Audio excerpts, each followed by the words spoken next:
Afternoon on Sunday. Thank you guys so much for changing our time together. Instead of Wednesday at 4:30, we're doing it here on Sunday, which I might like a lot. You never know. So anyway, welcome, and I'm so glad to be here and talking about the neck with a bunch of information for you that might, change your mind or open your view on what's going on with the neck. Now, I always say if I've heard it once, I've heard it a million times that I carry my stress or I carry all my pain in my neck. But I want to start showing you some pictures. You know how I do this with a little bit of pictures and stuff. And I'm showing you the skeleton. So the interesting thing is here we have the head, there's the neck, here we have the thorax, here's the lumbar, and here's the pelvis. Now I was taught in Rolfing school many, many years ago that you look at the body in terms of spheres. So when I point this out, you can see that the head is of one, it's like there's 5 spheres stacked on top of each other. The head is the first sphere, the neck is the second sphere, the thorax is the third sphere, the lumbars are the fourth sphere, and the pelvis is the fifth. So if you look at this skeleton and you really, really take a look here, what you can see is the most vulnerable parts of our body are our neck and our lumbars, which are the two most often places where people actually have their pain. Don't hey, all you body workers and all you other people, don't you most of the time have somebody come in and say, I have neck pain or I have low back pain.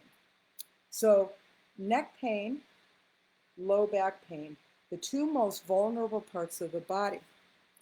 And those parts, the neck and the low back and the lumbar, the cervicals and the lumbars, are the places in our body. Why they also have so much pain is not only because they are not supported and hard like the cranium and the pelvis and have ribs here, but what's also happening is that they're vulnerable because they're not supported.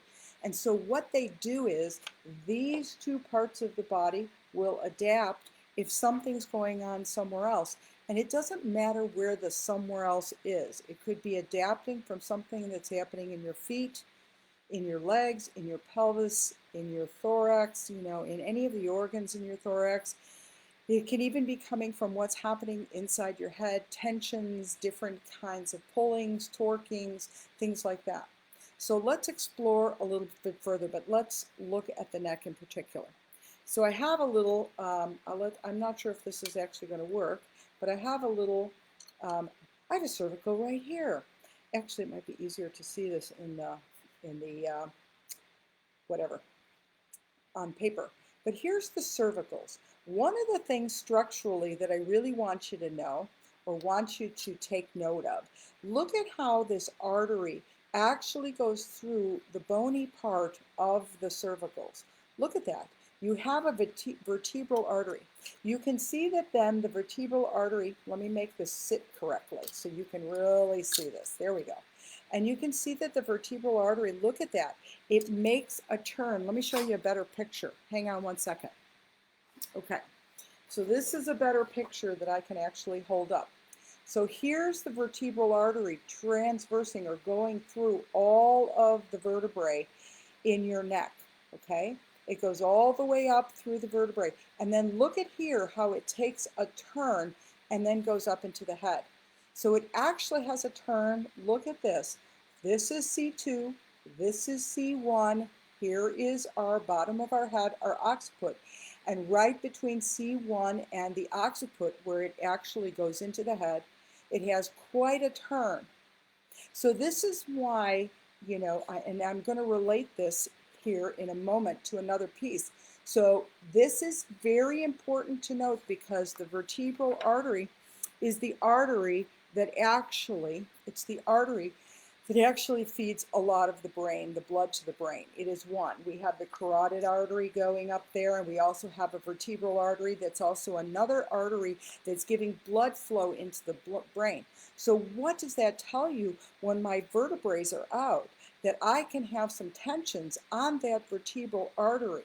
And I don't know if I've said it on these Facebook Lives, But I believe that on a very physical level, because I think there's many levels to the work, but on a physical level, one of the things that you're always trying to do is that you're trying to free it so fluid can flow.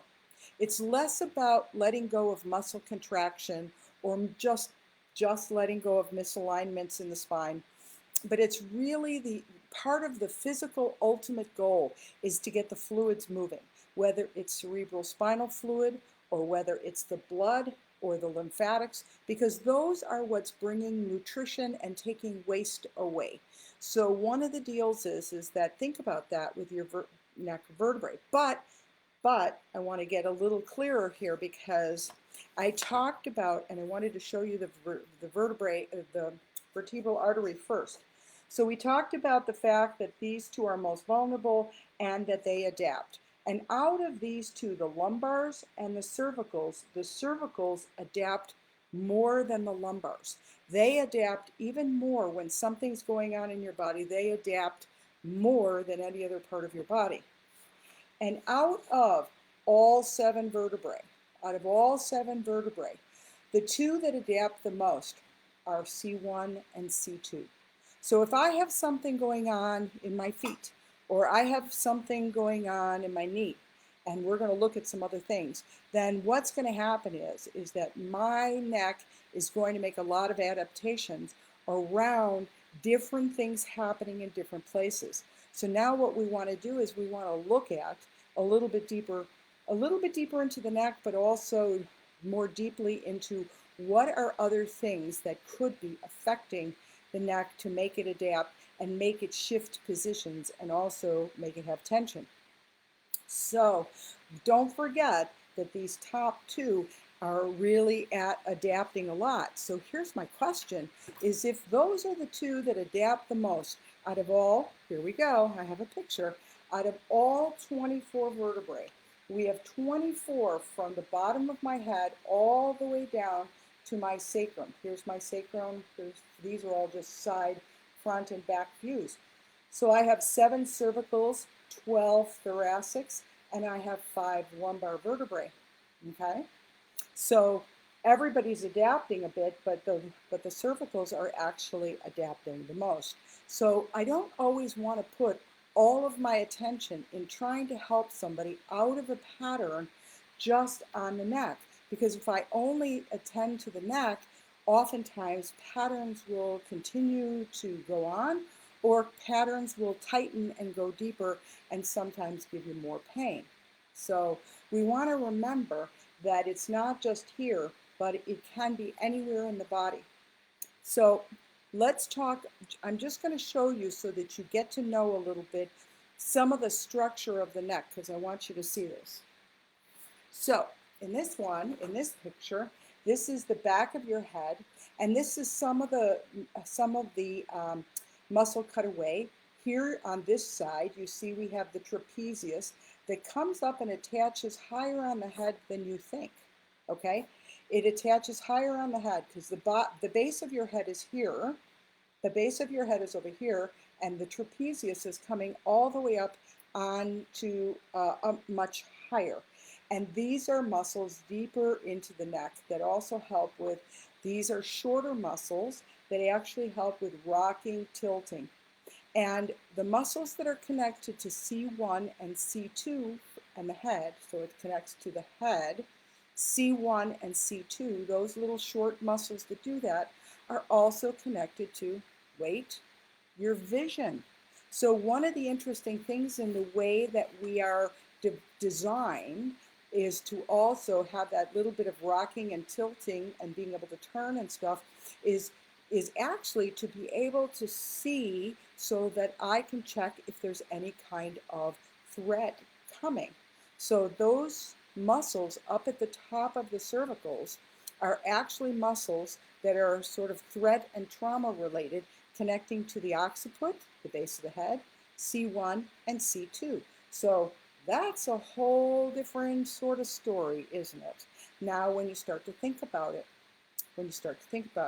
the other piece is, I'm going to show you the muscles on the front, okay?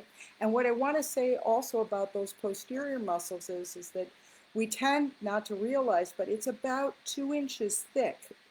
There's about 2 inches of muscle or an inch and a half of muscle from where you first feel it, when you feel the muscles in your neck, to where it all meets actually the vertebrae. So you've got a lot of muscle, but it's not actually muscle that is designed to hold your head up. So don't go there. I'm going to tell you where your head is held up by in just a moment. So the muscles of the neck are designed much more for movement than they are for support, per se. So give me a little bit of time to tell you. So now this is a really nice, shows sort of from the side and the front. So this is the muscle that we saw going up on the back of the head. We also have a muscle that connects right behind the ear and connects to our clavicle and our sternum. But what's important to note is that there's plenty of muscles in the front of the neck. There's all these muscles in the front of the neck. Now, one of the things that happens to us is that when we have neck pain, whoever the practitioner is either just adjusting your neck or working the muscles on the back of your neck. But really, the muscles in the front of the neck need to be put into the equation. They need to be put into the equation. So because those muscles are working just as much and are synergistic with what's happening in the posterior and the back. So synergistically, I have muscles that are here that are working and balancing what's happening also in the back. So whiplash. Many of us have had car accidents, myself included. I've had a really intense one, let me say. And one of the things that happens is, and I went to a class in the early 90s, and this was given by a chiropractor who had said that in whiplash, the head is moving 5 to 8 times faster than the vehicles that are hit. So I'm not sure if that's, and I'm telling you honestly, I'm not sure if that's your vehicle or if it's the vehicle that hits you or how fast you hit the vehicle, but let's just put it in a kind of a general context and say this, is that the impact when the hit is happening in a car accident, a motor vehicle accident, the head is moving sometimes 5 to 8 times faster, whipping back and forth than the car that hit. So if I hit somebody and I'm going 35, let's do 30, it's easier math. So if I hit somebody and I'm going 30, then my head is going 5 times 30. Hello, 150 miles an hour. So my head is whipping back and forth, back and forth.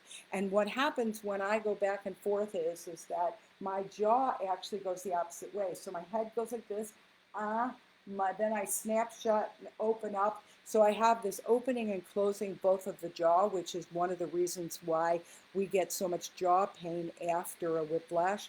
And the other thing is that we are also whipping not only the muscles in the back, but we're whipping the muscles. We're stretching and contracting the muscles in the front as well, which is why we have, you have to think about, or practitioners need to be thinking about, working on the anterior part. Now, you really need to study how to do this because they've put up these new, they've said things in the laws and stuff like that about maybe trying to get us not to do the front of the neck, but it's such a major part because I'm going to tell you another huge piece in just a minute about other things that affect and are connected to the front of the neck. So in that whiplash, don't forget that the head is going like 150 miles an hour, even though your car might have only been going 30 and it's whipping back and forth. So you can't forget that the front of the neck has muscles, nowhere near as much as the back, but it definitely has muscles back there and up here. So the synergy needs to be worked. The synergy definitely needs to be worked. So what I want to tell you also is, I apologize for going out of the picture a little bit. So let me also grab this. This is a side view and it's kind of hard to understand. So these are my cervicals. C7 is right here. 6, 5, 4, 3, it doesn't go all the way up, which is just fine. It doesn't matter. Is that what this is showing you is these are the structures inside the neck. The green, I think they're green. Yep, the green lines are fascia, okay? The green lines are fascia. Here's your thyroid that actually sits at the level of C5. Your thyroid is showing a little teeny bit low, but I think they're just kind of got things a little misaligned and stuff here. But your thyroid is here on C5, and it is embedded in fascia here. And the fascia, look at how the fascia goes both on the front of the sternum and behind it. There's fascia that goes behind, that goes inside your back. There's fascia that goes behind your trachea and your throat that goes down your back. I mean, it's really huge. So, but what I don't want you to think of this is that the fascia starts here in your neck. Fascia starts in your head and starts going down into your neck and is continuous. So there's fascia that's continuous from in the head, going into the neck, and then goes down the body. So you have some of it going down the body behind the sternum and some of it going down the body in front of your vertebrae. So you have to think about that. When there's something going on here, it could be coming from above. So I have this another place that I have to be thinking about and be investigating when I'm helping somebody with their neck. Like, where is your neck pain truly coming from? So far now, we have whiplash, that it could be coming directly from a whiplash in the head, and we also have that it could be coming from inside your head. Now, what are the things that tighten you inside your head that can drive tension down into your neck? Are things like a concussion can do it. It can tighten the membranes in the head. You can get it through birth trauma coming through the birth canal, and that can tighten the membranes going right down and into your neck. They go right down and into your neck and actually go further down and into your body. So far we have several places. So I'm a detective when I am working with somebody, because you may tell me, and that's what I need to hear, is what are your symptoms and where are you hurting? But then I need to start expanding my vision into what are all the places. So let me get another picture that's kind of interesting while we've sort of brought out the whole car accident thing. So stay right there. Don't go anywhere. I'll just reach for this. I'm sorry. I should have. It's hard to get them all close enough. Okay. So this is a side view picture of your heart. The green is, this is actually the pericardium, not the heart itself. The heart is inside the pericardium, which is the bag that the heart is in, as you all know. And the pericardium is fascia. So I want you guys to know that it's fascia with a different name. Here's your respiratory diaphragm, this lovely piece that's right here, okay? And here's my heart. And here's a big old ligament that my heart is ligamented to my diaphragm. But notice this little piece is my sternum. You guys always get a little bit of anatomy lesson when you're with me. This is your sternum right here. And notice that my pericardium has a ligament that goes to the bottom of my sternum, and it has a ligament that goes to the top of my sternum. So now we have two attachments to help the heart kind of hang out in the middle of the thoracic cavity. But wait, gotta wait, is because here we have ligaments that actually go up from the pericardium. And where do those ligaments go? Are you ready for this? They are attaching onto the front of the cervical vertebrae. So my heart has ligaments that come up. I'll step back a little. Not only mine, but everybody's heart has ligaments that come up and attach onto the front of my cervical vertebrae. So there's another attachment of some fascia that's actually going to make a difference. Now, what kind of differences can it actually make? So we'll start with the most simple, but not simple, is that if somebody has some kind of a heart condition, the pericardium is going to be affected. And when the pericardium around the heart is affected, it is actually going to tighten and pull your neck. So it's actually going to pull on your neck. So you've seen these people whose heads start to actually come forward like this. Now that has nothing to do with, man, he's got or she's got some poor posture. That has to do with fascially or soft tissue wise. They are being drawn forward. They're being drawn forward. And sometimes it can go so much that what ends up happening is the upper back actually starts to round as this happens, as the tension in the middle of the chest cavity actually gets tighter. So any of the issues with the heart that you can have, where you can have, even congestive heart failure, you can have pericarditis, you can have inflammation of the pericardium, you can have valve issues and different issues that then are going to create a tension on the pericardium around the heart that it's going to now, it's going, so it eventually, it's like one of those domino effects that eventually it actually grabs up into the neck is what's happening. So it didn't start that way. It doesn't start grabbing the neck. What it does is over time, and the tension is created just like any kind of tension anywhere in the body. If left, it's going to eventually evolve into other parts. It's going to kind of grab into other parts of the body. So that's what's happening on that. But there's another piece that you guys don't know about.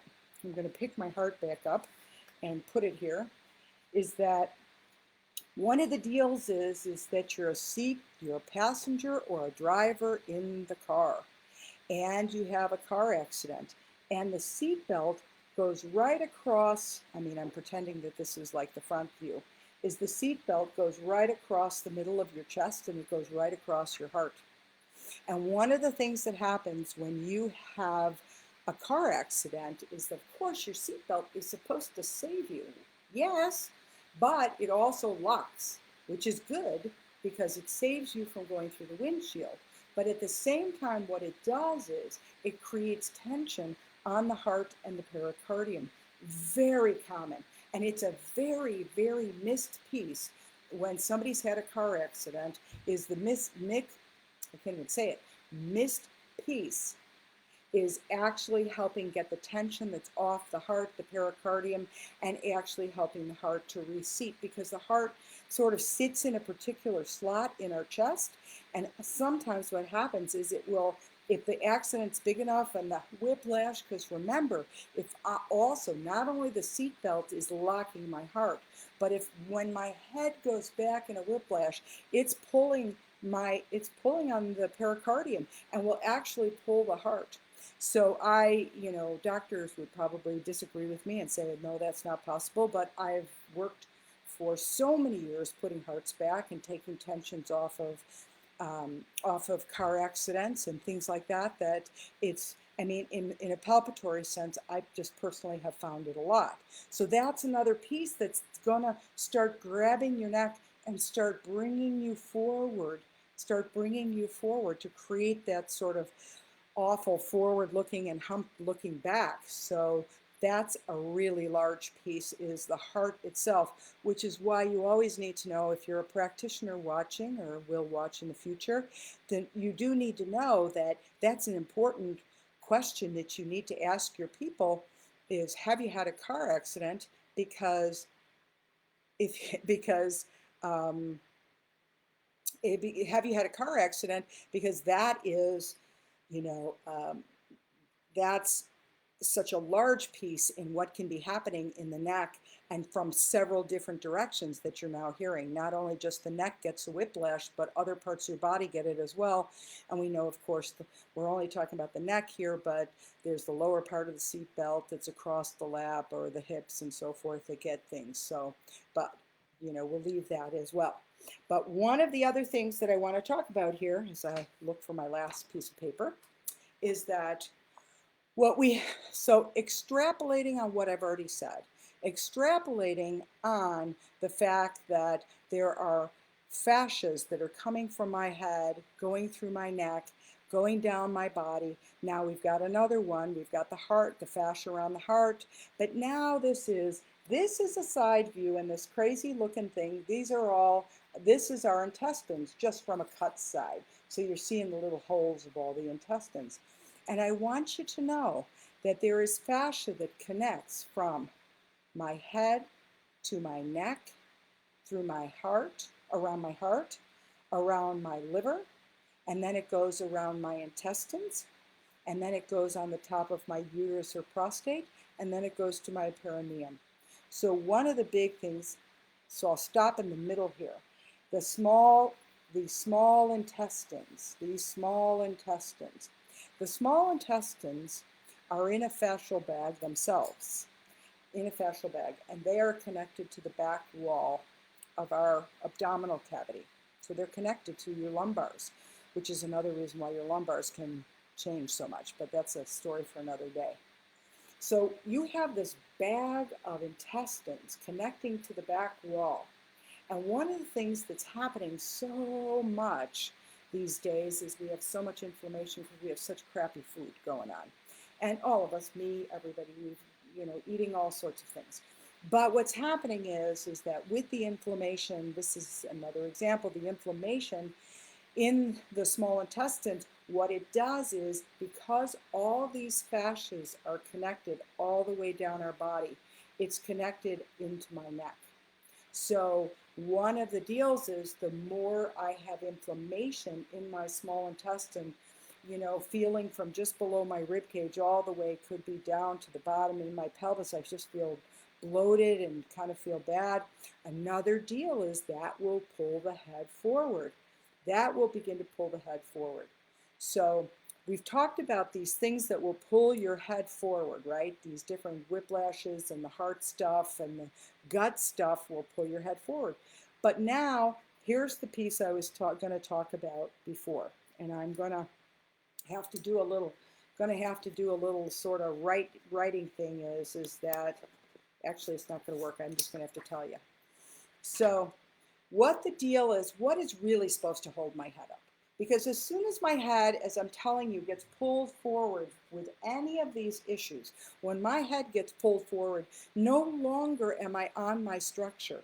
No longer am I sitting with my head on my neck anymore. That's not happening. So what is happening now is that the muscles, which are only designed to do movement, are having to hold up my head, my 12 to 14 pound bowling ball up here, and some people are more and some are less, but still have to hold up this bowling ball.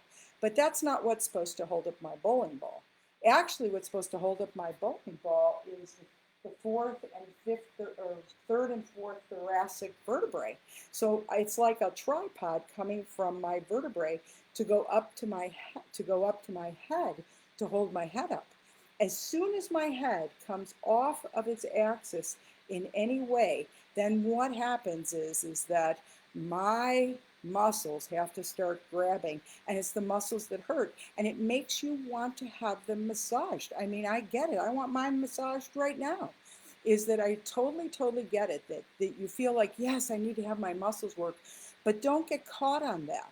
What you want your practitioner to do is to begin to investigate where is the original coming from, so that you don't always have to get back to, and who knows how long after you've had a massage or whatever, how long it's going to take you to get out there again, because it's coming from somewhere else.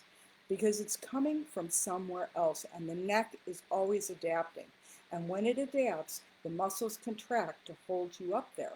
So that is the point of that story, you guys, is that it's always my belief that we have to go on an investigative journey, looking through the body and sorting through to find both what is the original thing and what are all the tentacles and parts that got created because of that original piece, So we're always kind of progressing and looking in that way in order to actually get the whole puzzle put back together correctly, so that T4 and T3 can really hold you up.